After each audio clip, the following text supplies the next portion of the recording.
Hi everybody, welcome back to my channel. If you're new here, my name is Jun and I'm a master's student studying microbiology here in Germany. In this channel, I talk about my student life in Germany. It's been a while since I filmed my last video on YouTube. A lot has changed. First of all, the background. That is because I moved into a new place. Several months ago, I found a student dorm and I moved into this place like a month ago. I'm loving this. It's a single apartment and it's especially great in the time of pandemic and social distancing. So I will make another video to show you guys how my room looks like so that you guys can have an idea how a student dorm in Germany looks like. So back to our topic. If you want to study in Germany, you've probably heard of DAAD, which means German Academic Exchange Service, which I talked about in my previous video several times. So on DAAD website, you can find all sorts of information about Germany or for Germans who are going abroad. But one of the main functions of DAAD is the Scholarship Foundation. So it offers amazing scholarships for master's student, PhD student, or postdoc students, or even for those of you who want to study German for a short period of time in Germany. The Master's Study Scholarship is what I want to talk about in this video. Before I came to Germany, I looked into several funding sources in Germany, including DAAD, in order to fund my living in Germany. But I realized that DAAD is the best funding source if you're studying in Germany because of the amount of funding and other complementary benefits, including the alumni network, and they fund your health insurance, German intensive courses, which is what I'm doing at this moment. I was extremely lucky and honored to be granted DAAD's Master Study Scholarships. Therefore, I wanted to make a new series of videos to share my experience of DAAD. In this video, I'm gonna be talking about research and application. Before I go further, I want to point out that I'm exclusively gonna talk about Master Study Scholarship. As I said, there are many other DAAD scholarships which I don't know much about, so I'm not going to talk about those because I don't want to give you guys wrong information. But even if you're not a master's student, I think you'll be able to get some overall idea about how the application process and interview look like, so stay tuned for that. Okay, let's jump into doing a research on a scholarship program. I encourage you to start early with your journey, because the DAAD scholarship deadline is a year before your admission to your grad school. This means that it is likely to overlap with your senior year or final year in college, as well as your grad school admission process, which are pretty overwhelming. So I would recommend you to start doing the research like years before, at least 1.5 years in advance. At this point, you're gonna have to have a pretty solid idea about your prospective grad schools and your DAAD scholarship program, as well as your future program if it's possible.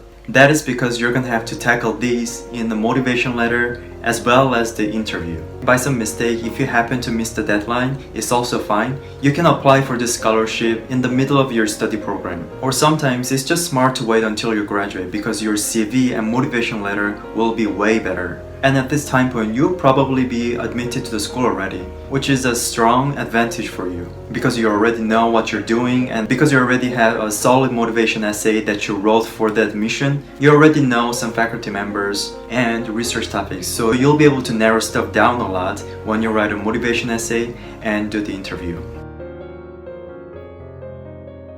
Next, let's talk about curriculum vitae, CV, and recommendation letter.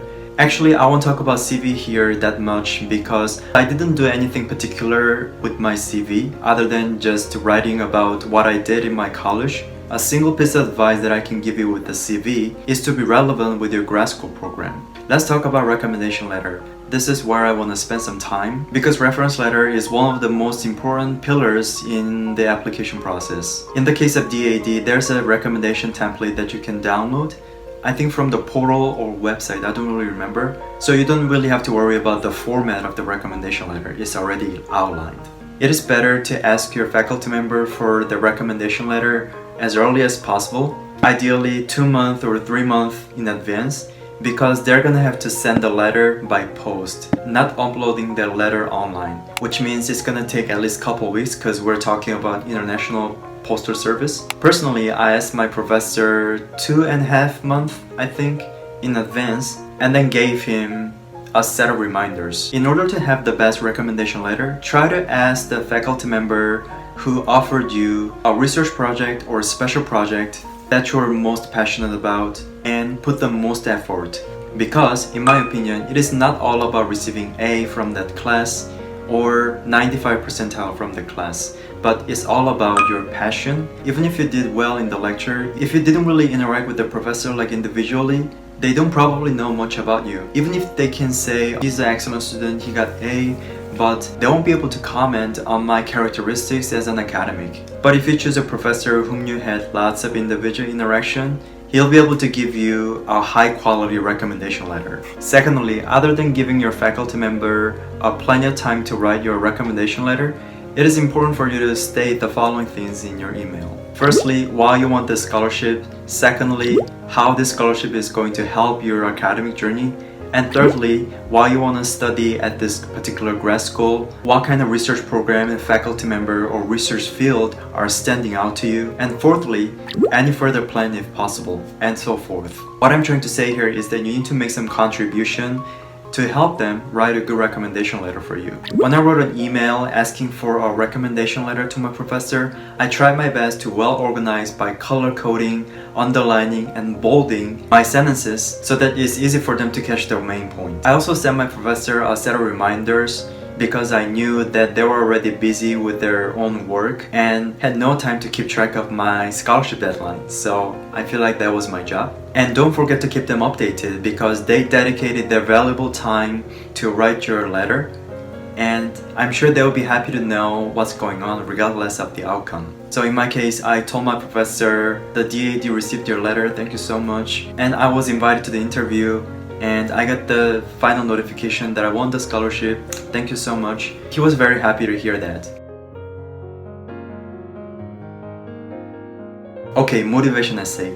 There are a lot to talk about with this step because this is the other important pillar in this application process. When I was working on my DAD application, I think I spent the most time and effort on my motivation essay. Frankly speaking, I mostly worked on my motivation essay for the admission to the grad school and it was already in a good shape. So I had to change a few things to reformulate the motivation essay into my DAD motivation essay. In my previous videos, I shared a couple of tips for the admission essay, but I think I missed out something, so I'd like to tackle that again in this video. So here are some few tips that I think is helpful for the DAD motivation essay. Again, start early.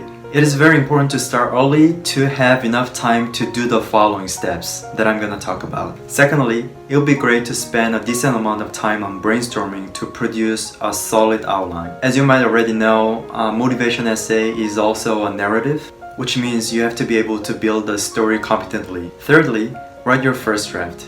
But don't pay attention to all the trivial mistakes such as grammatical or structural, but just keep going. Because if you get fixated on the trivial mistakes in this step, you'll be spending unnecessary amount of time on this. But you can do this once you complete your first draft, which brings us to the next step. Proofread, but on your own. Try to read aloud because it is really helpful. Some writers say that we have to write as we speak. Therefore, if it sounds weird to our ears, we gotta fix it. Last but not least, have other people read your work. Ideally, native English speakers. So what I did when I was working on this admission essay, I took it to the career service and the writing center and my fellow American friends. And in my college, there was a grad school department where they help undergraduate students graduate application process. I showed my essay to the lady there and she was very nice to give me some good feedbacks. So by taking these 5 steps, I was able to produce a pretty strong motivation essay. I actually submitted that motivation essay some other grad schools and some other foundations, and I never got rejected with the motivation essays. I was very happy that they liked my motivation essay. And at first, it might sound pretty time consuming and daunting, but it's such a nice thinking process and it's very practical because like what I did, once you produce one motivation essay, you'll be able to submit to 10 to 20 different schools and scholarship programs. So to talk about what to write in the motivation essay, there is a DAD motivation essay sheet on the website you can download. So there are many questions. I think there were 2 pages with a list of questions, but you don't have to answer all of them, but try to answer most of them. So the questions include these followings. Why did you decide to study whatever you're studying? And what made you choose this grad school? What is standing out to you? Like what research program, what faculty, and what classes are standing out to you? And what is your future plan after getting a master's degree at this grad school? One of the most important things to address in the motivation essay is about your grad school program. So it is highly crucial for us to be specific about our master program and what we can get out of it and how we get the most out of it. Yeah, that's right. There's a lot to think about to win this scholarship. But you know what? It has its own merit. It's gonna help you so much with your actual student life in Germany, and it's gonna help you nudge you in the right direction with your academic career. I can actually feel that because I had the chance to think about those points a lot. When I actually came to Germany, I knew what to do. I knew like what classes to take. I knew what I wanted to do for my reputation, or I had some solid idea about what I want to do for my master thesis. And concerning the motivation essay sheet, even if you don't have space to address some of the questions on the sheet, I think it is better to give some thoughts at least, because the selection interview is normally based on your motivation essay, which means the questions listed on the sheet can be popped out in the interview. Totally. Okay, we're almost done. Now we're gonna talk about building your backup plan. DAAD is known to be a pretty competitive scholarship, and then we don't know what's gonna happen in the future. It's good to have a backup plan, such as doing some research on other scholarship programs.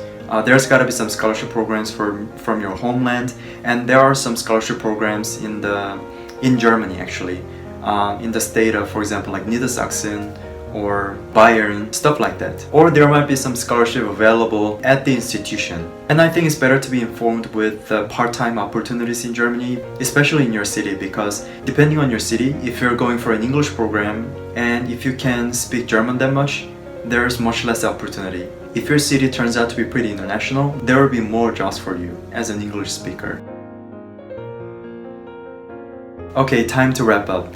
I feel like what I talked about in this video might be too overwhelming because I advise you to plan very thoroughly.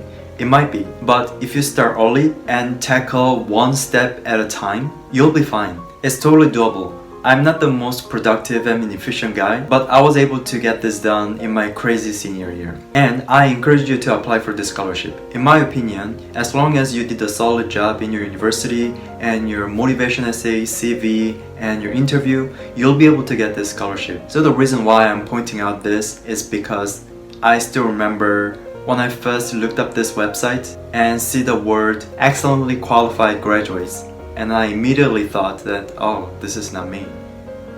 Crap. But I just applied and then I was like, oh, what's gonna hurt? Maybe it's just my time. In the next video, I want to talk about the selection interview because I figured that it might be good to practice with the practice questions. So these are all I want to share in this video. I hope that was helpful. And I linked all the useful sources in the description section below, including the DAAD website and some reviews from other students. Definitely go check that out. So I'll probably see you next week. In the meantime, stay healthy and have a productive day. So if you have any questions concerning the Master Studies Scholarship, motivation essay, CV, interview, recommendation letter, or anything, just leave it down in the comment section below. I'll be happy to answer that. Bye bye. In the next video, I want to talk about